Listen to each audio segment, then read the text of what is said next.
Good evening, everybody, and welcome to this edition of the MMA Corner Prediction Show.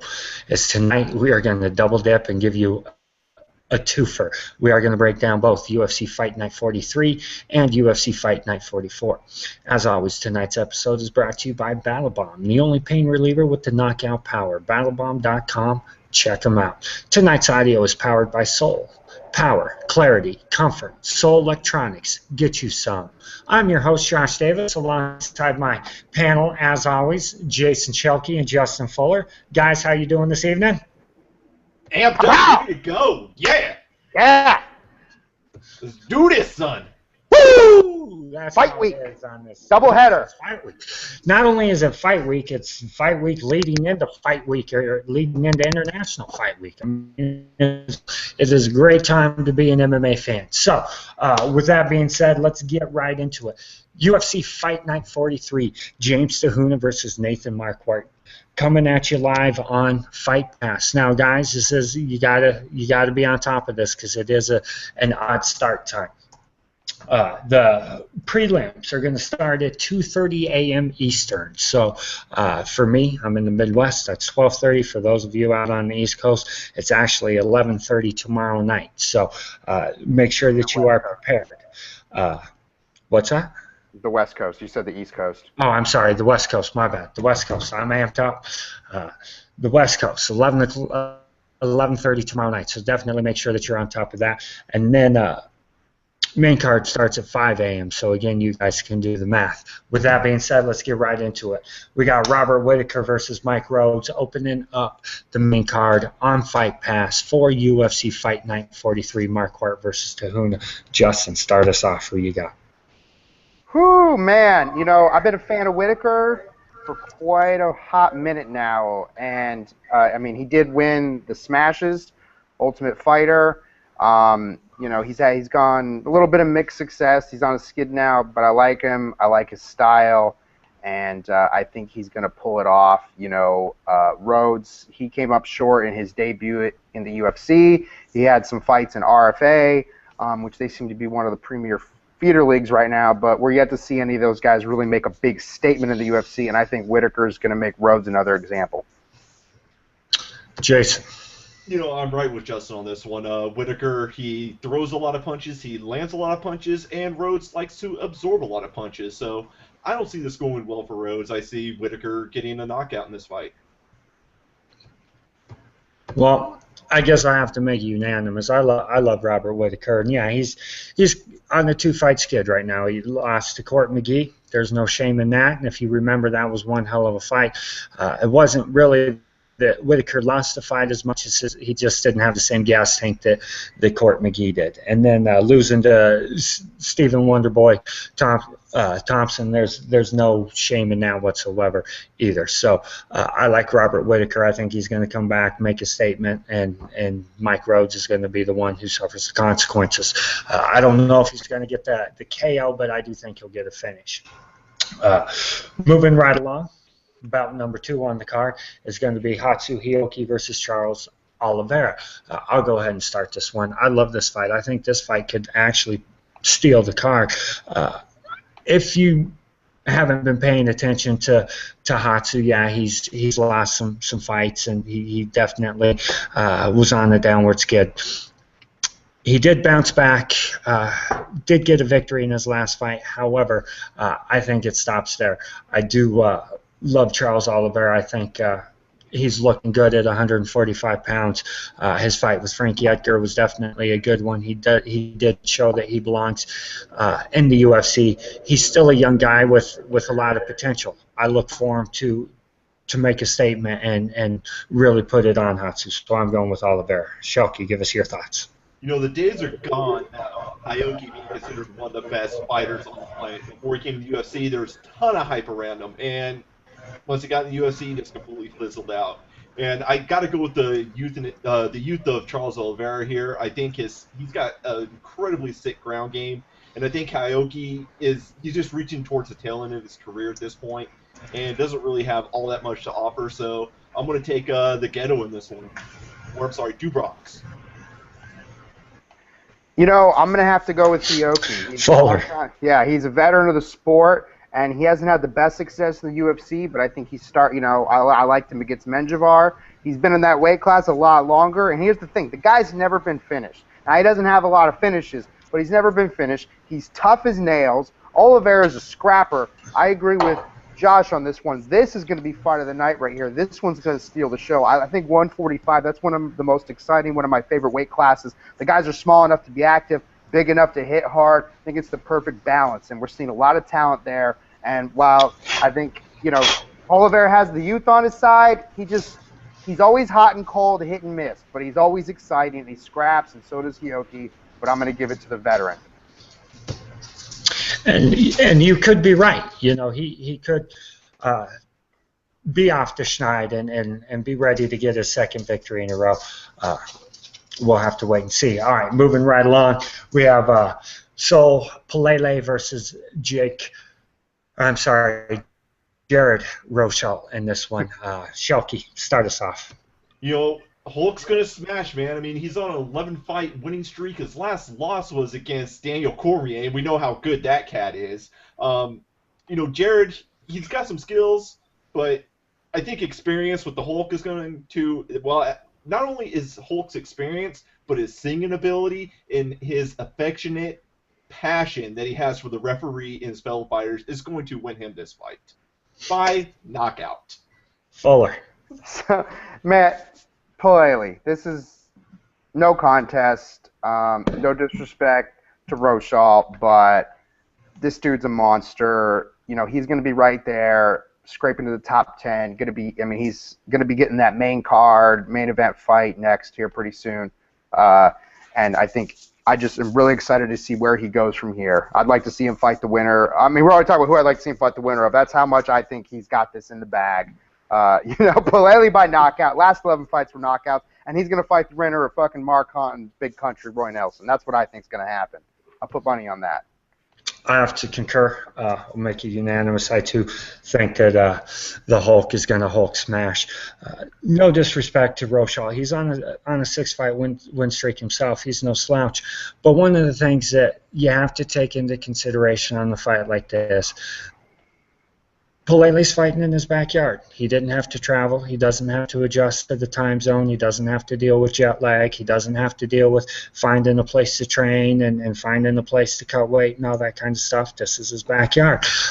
When you have to do all these things, it does play out in your performance. Jet lag is tough. It sucks to deal with all that kind of stuff. And so I think Rochelle is at a significant disadvantage, and I look for Hulk to, do the Hulk smash and then give us a little serenade afterwards. So that's it. Moving on. All right, main event. We have Nathan Marquardt versus James Tahuna. Fuller, why don't you go ahead and start us off on this one?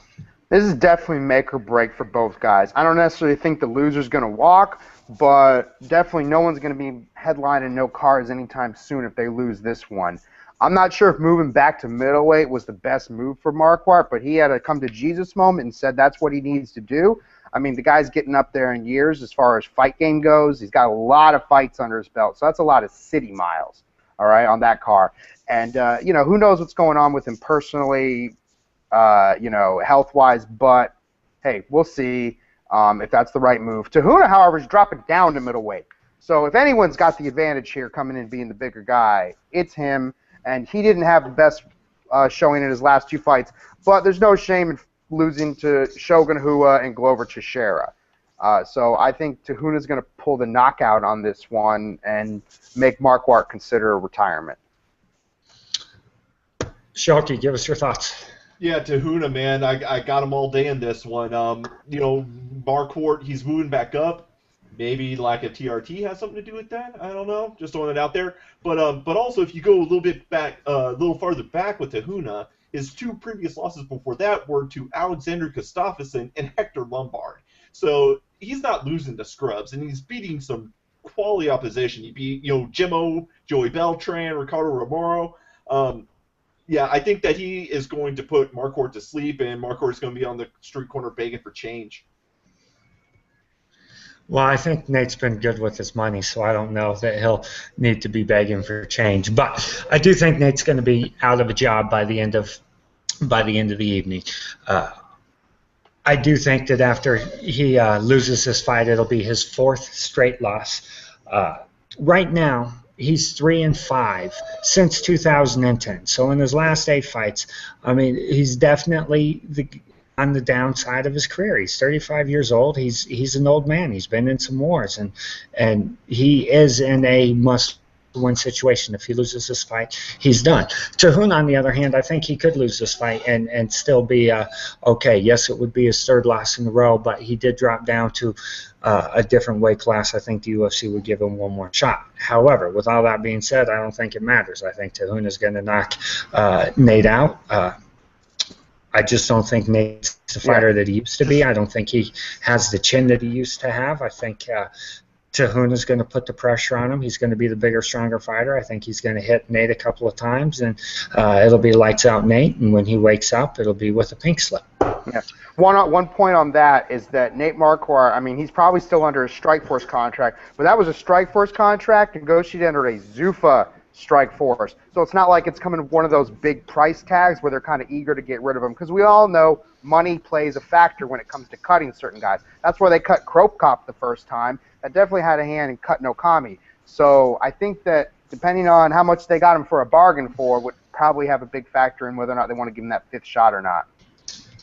They're paying Nate good money. I mean, they're not paying him the same. I think he was on 160 and 160 when they released him the first time. They're not paying him that same kind of money, but they're still paying him. They're paying him enough to say, hey, at 35, this isn't worth it anymore. All right, real quickly, final thoughts on UFC Fight Night 43. Shelky. Man, it's good. If you can stay up to catch it, catch it. You know, it's going to be a great fight. Watch for Hayoki and Oliveira to steal the show. If not, you know, it's a Fight Pass card. Go catch a replay when you wake up in the morning. What else are you going to do on Saturday? Unless you got to work. But Fuller. Yeah, definitely. I mean, if you're up late, you can start watching the prelims well, if you're a Fight Pass member. If you plan on getting up early or staying up super late, again, you can watch the main card, and even though we're covering both events and the other event is at a more reasonable hour, my pick would be watch this one. But like Jason said, hey, you know what? Just turn your phone off, turn your Twitter off, don't get on Facebook. As soon as you get up, turn on the fight. It's Saturday morning. What else are you going to be doing? There's no college football on. This is what you're doing. I couldn't agree more. Guys, definitely check this out. If you haven't got on Fight Pass, they're still doing their 3-month free trial. Get on that.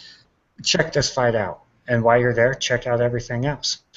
Now, if you don't want to watch it and you just want to check out some highlights, get your ass over to the MMAcorner.com, because we will have full video highlights up on the site immediately following the event. So if you want to be lazy, or if you're broke like a lot of people and can't afford Fight Pass, get over to the corner. We got you covered.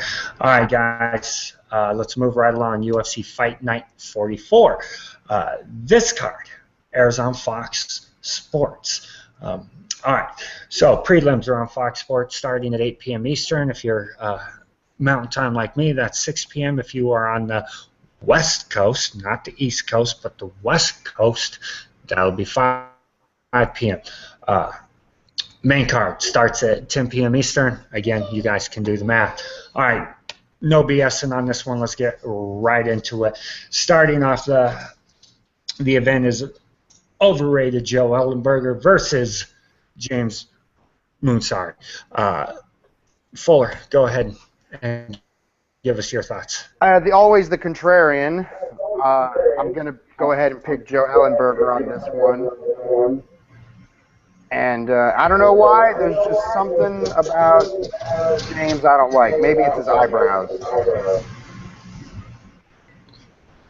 All right. Well, that could be it. Shelky, give us your thoughts. man, I'm gonna go with Justin on this one. I think Ellenberger's gonna get the podium. I know you think that everybody with the last name Ellenberger's overrated, but why not? I'm just doing probably just to spite you, Josh. No, honestly, I think Joe Ellenberger's got skills, and he's definitely got the experience edge, and I think he's going to put on a good performance, and he's going to show everybody why he's going to be the next big, next day at 55.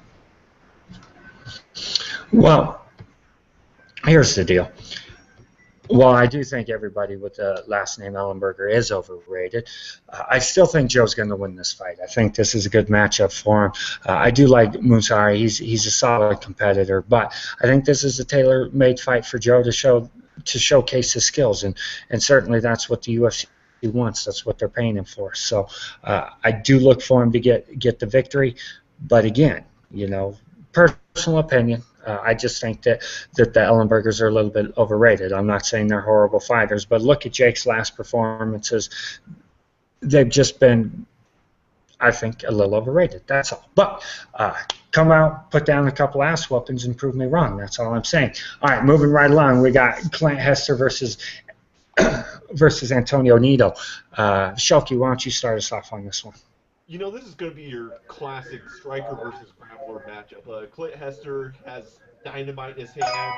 Braga Nito, he's going to be looking to take the fight down. And you saw his debut, he won with a really quick knee bar. However, I'm leaning towards the striker on this one. I really like Clint Hester. I think that he has a whole lot of upside. He looks really great. He's really big for 85, and dude hits like a truck, and he hits a lot. So I'm gonna take him. I don't know if he's gonna get the finish, but I wouldn't be surprised if he did. Fuller. Oh, I've got Braga on this one all the way. I mean, I'm always a fan of the high-level jiu-jitsu guys coming into the sport. And, historically they've gotten criticized on their striking, but the game has changed. I mean, any guy that can submit Michael Falco, who I think if we all remember a few years ago was a really top prospect, but due to some legal troubles, had to get the boot, and we never really got to see him hit his full potential in the UFC, unfortunately. But I think that goes a long way. Clint's got a couple more fights under his belt in the UFC than Antonio does, but I just think that level of grappling, it's just going to be hard to deal with. Once he gets his hands on him, I think he's going to be in a whole other world, a world of hurt, and I've got this by second or third round submission. Braga. I have to agree with Justin on this one. I think this is a fight, again, tailor-made for Braga. As long as he can get his hands on Hester, get any type of grip on him, he's going to get this fight to the ground, and he's going to be able to work a submission. However, if Hester is able to keep this fight on his feet, I do look for him to be able to pick him apart and probably get a TKO or even a KO. I just don't think that's going to be the case. I think Draga's going to be able to get him in the clinch. I think he's going to be able to get his arms on him. I think his fight's going to the ground, and I think someone's either going to sleep or getting submitted. And I think Antonio's going home with the victory. All right. With that being said, moving right along, we have Hakron Diaz versus Ricardo Lamas. I'll go ahead and start this one off. I love this fight. I think these guys match up real well together. I'm a fan of both guys. I really am. They both bring a lot to the table. And if you look at Lamas, yes, he's coming off of basically the ass whooping that he took at the hands of Jose Aldo. But before that, he was destroying everyone. He was on a 4-fight win streak. He beat Hioki, who we talked about earlier. He put a beat down on Cub Swanson. He put a beat down on Eric Koch.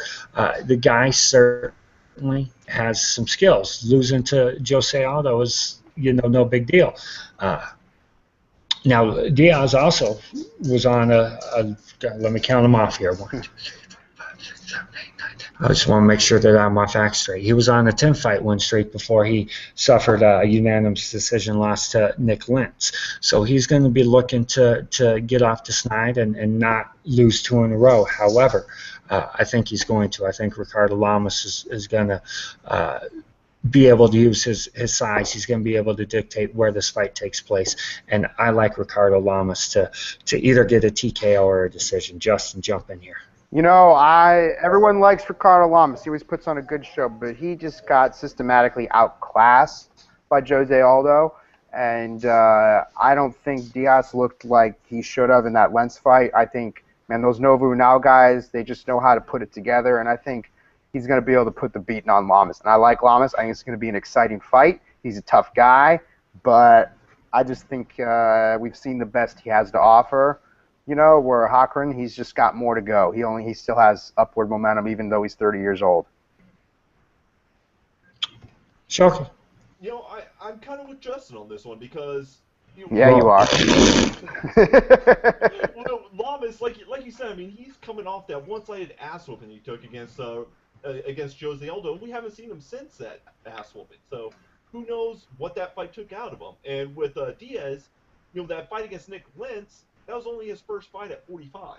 And so maybe, you know, coming acclimated to the weight had something to do with his lackluster performance. Who knows? But I think that we're going to see a much better Diaz this time around. I think he's going to take Lamas to the ground and just tool him down there for 3 rounds and come out with a unanimous decision victory.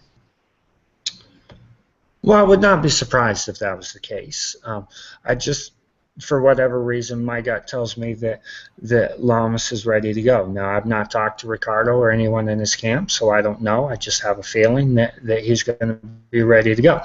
I could be wrong, and you two could be right, which would be the sign of the apocalypse. So let's hope that's not the case. And we usually are, aren't we? Yeah, let's talk about Mighty Mouse. All right. Moving right along, we have Andrew Craig versus Cesar Ferreira. Shoki, I know how much you love Cesar, so I'll let you start this one. I love Cesar? Et tu, Brute? No, but seriousness, you know, I am liking Cesar Ferreira in this fight. You know, I mean, he is coming off that loss, that really quick knockout loss to CB Dollaway, but you really can't take a lot away from that because CB Dollaway is on an upward trend for whatever reason that may be. And so, you know, suffering that quick knockout loss, I don't think it's going to set the young kid back much. You know, Craig, he's looked decent as well, but I just think that, you know, Ferreira's game is more well-rounded. I think that's what's going to enable him to, you know, I think he's going to capitalize on that. He's going to, you know, take the fight wherever he wants it to go.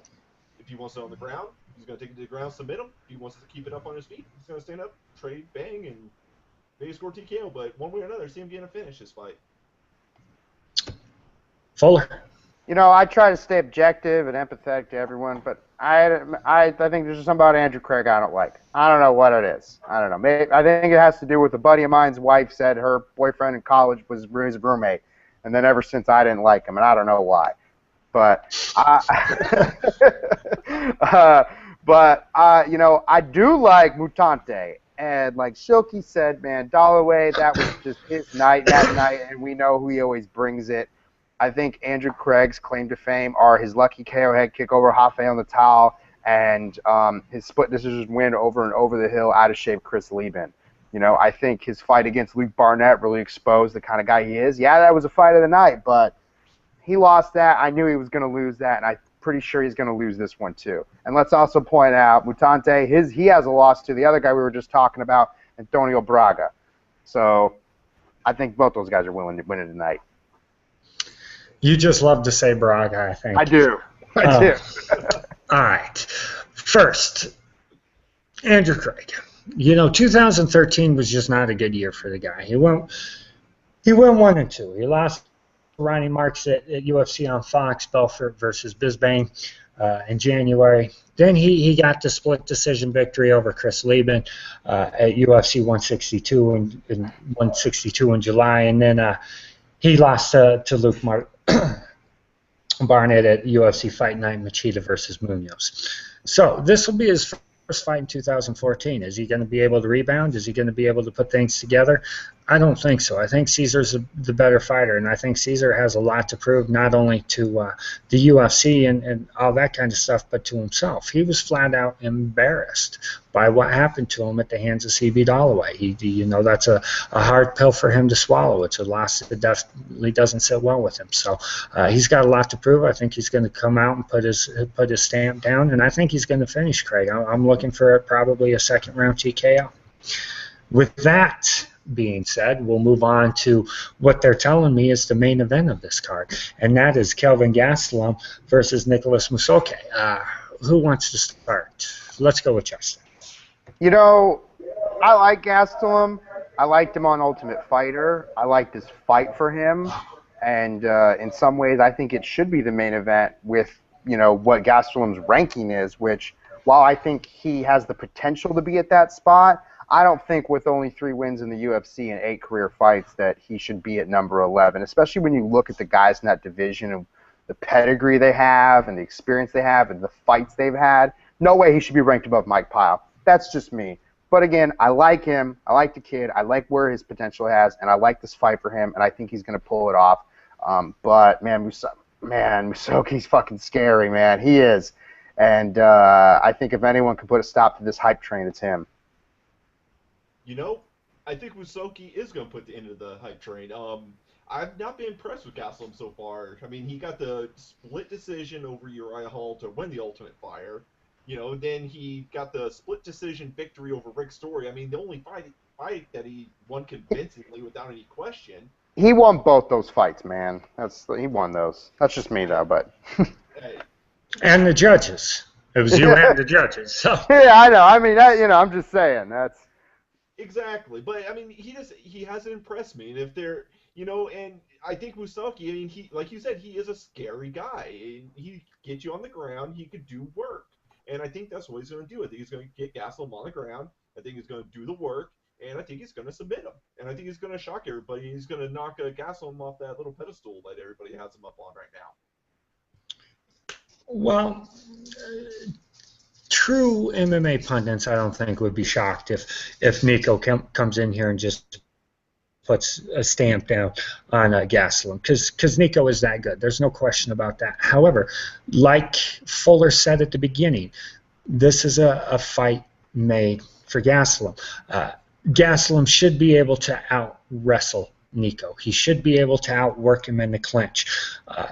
The basis of where fights start, not where they end, but where they start, Gastelum has the advantage. He should be able to capitalize on it. However, if he allows Nico to pull a switch or allows Nico to shoot in and get a single or a double leg and puts Gastelum on his back, Nico's going to school him. He's just going to completely outclass him, but he's got to get it there. Now, as far as Gastelum being overrated, it's subject to opinion. Now, you know me, I'm the king of saying everyone's overrated. I think I do. I think everybody is overrated. I think there are very few fighters that actually deserve the rankings that we give them. However, with that being said, am I okay with him being in the top 15? Yeah, you could rank him 11 through 15 anywhere in those spots, and I'd be fine with that. You know why? Because they're all interchangeable at that point. Let's get them in the octagon. Let's get some beatdowns handed out, and let's see who the best man truly is. And in this one, I think we're going to see it. It's going to be an interesting fight. I do think Gastelum will be able to pull out a victory, but by no means would I be shocked if Nico just put in a one-sided beatdown. Now, with that being said, let's roll right on to the main event of this card. Cub Swanson versus Jeremy Stephens. Jeremy Stephens is ranked number 11 at the moment. Cub Swanson is number 4.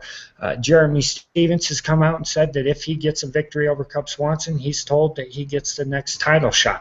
Now, Dana White or anyone in the UFC has not come out and confirmed it, but they also haven't denied it.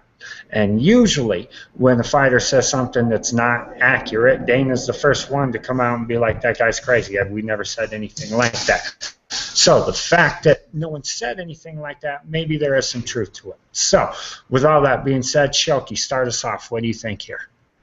I'm thinking that this is going to be the end of Jeremy Stephens 2.0. He lost those 3 straight at lightweight, of course, to Yves Edwards, Donald Cerrone, and Anthony Pettis, and then, you know, had new life, breathe, I guess, into his career at 45, and he's looked really good. But Cub Swanson, dude's just an animal. Since his loss to Ricardo Lamas, he's been knocking fools senseless right and left, except for that one decision. Who was it against? It's slipping my mind right now, but anyway, it doesn't matter. Chad Mendez. No, Dustin Poirier. Oh. Well, he got the victory over Poirier. I thought you meant that fight. Yeah. No. I get what he was saying. Yeah, he was saying that. There we go. Yeah. I mean, and he's just been knocking full senseless, and I don't think it's going to end. I think this is going to continue for Cub come Saturday night. I think that he is going to extend his winning streak to 6. I think he's going to take out Stephens, and then I think that you have to put him in that spot where Jeremy Stevens says he's at. Fuller, get in here. Give us your thoughts. Man, this is the year of the Phoenix, and I know everyone thinks that it was destined that Cub Swanson would eventually rematch Jose Aldo, and he's done everything he can to do it. He's going to have to win 6 straight since his last loss to pull it off.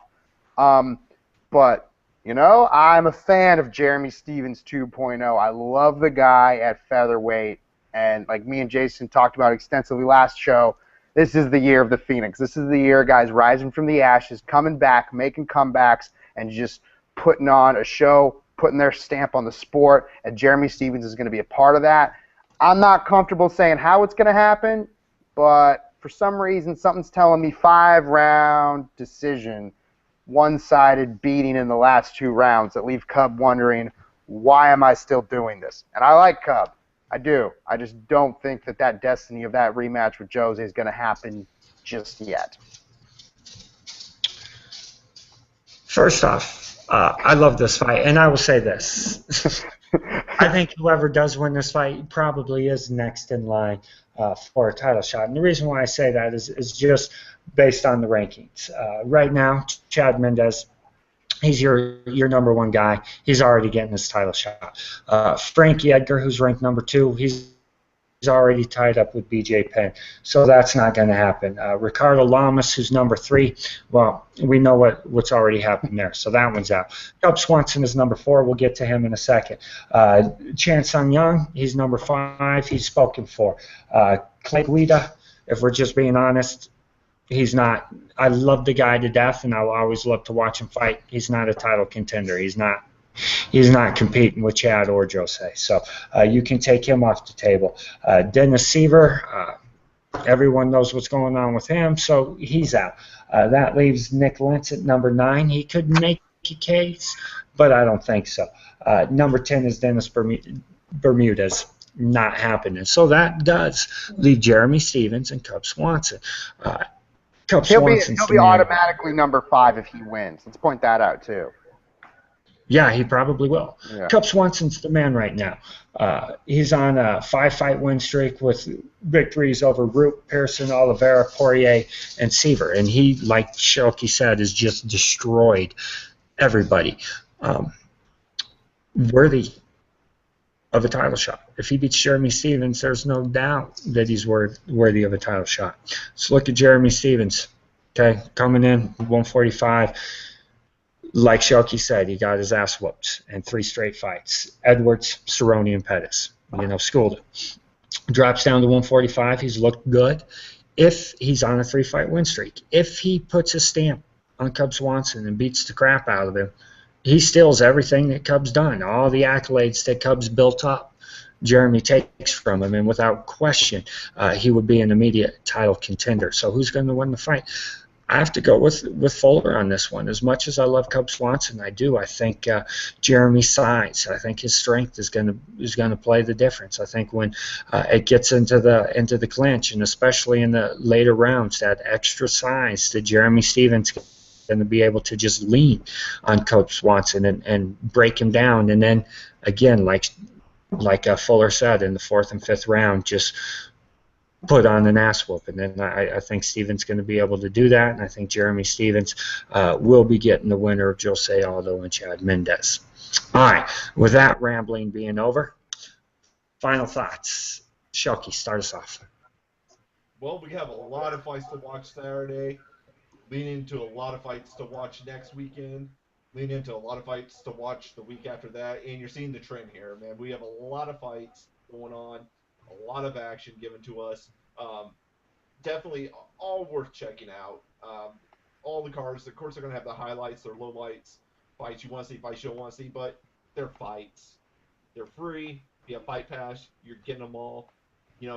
Definitely check it out. It's going to be a great day for those. Or great day and night for those night owls, and look forward to all the action. Fuller, get in here. Final thoughts. Yeah, we've got fights every week booked all the way through late August, so you got no reason to not be excited. And there's a lot of fights on this card. The prelims, all but one fight, will be televised. So again, if you don't want to get up early, stay up late, or watch the Fight Pass in the morning, but you want to have something to do Saturday night, this is what you're going to be doing. And if you got nothing to do early in the evening, this is what you can be doing. If you got nothing to do Saturday morning, we already got something for you to do. And not the biggest names on this card, but as far as the featherweight division goes, between Cub Swanson, Jeremy Stevens, and Ricardo Lamas on this card, going to be a lot of action, a lot of movement going on for the featherweight division, and you've got at least 3 really solid fight of the night candidates for any card on that main card. So that's a reason to tune in and of it by itself. A couple of things. First off, in a perfect world for me, fights and football all day long, every day. If I was king of the world, that's what would be going on. So the fact that we're now getting fights pretty much every week through the end of August, I'm ecstatic. I cannot get enough of it. And yeah, some of these guys are no-namers at the moment, but guess what? Everybody was a no-name at some point. When George St. Pierre debuted in the UFC, nobody knew who he was. And then look at them now. Guys, this is how stars are made. And so this is a great opportunity for everyone to see the stars tomorrow. And so definitely check it out. Like I said, UFC Fight Night 43, Tahuna and Markwart, it is an awkward time. 5 a.m. Eastern is the main card, and then 2:30 a.m. Eastern is the prelims on Fight Pass. So definitely make sure that you are checking that out.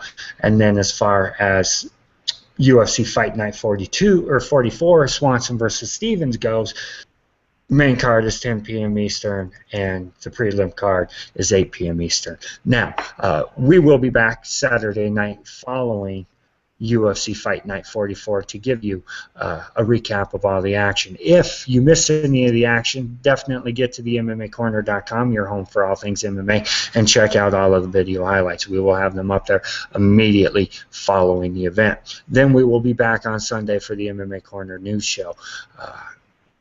But until then, all of your MMA needs are taken care of at the MMAcorner.com. So get your asses over there. Check that stuff out. For my panel, Jason Shelkey, Justin Fuller, I am Josh Davis. Until Saturday night, keep living the MMA Corner lifestyle.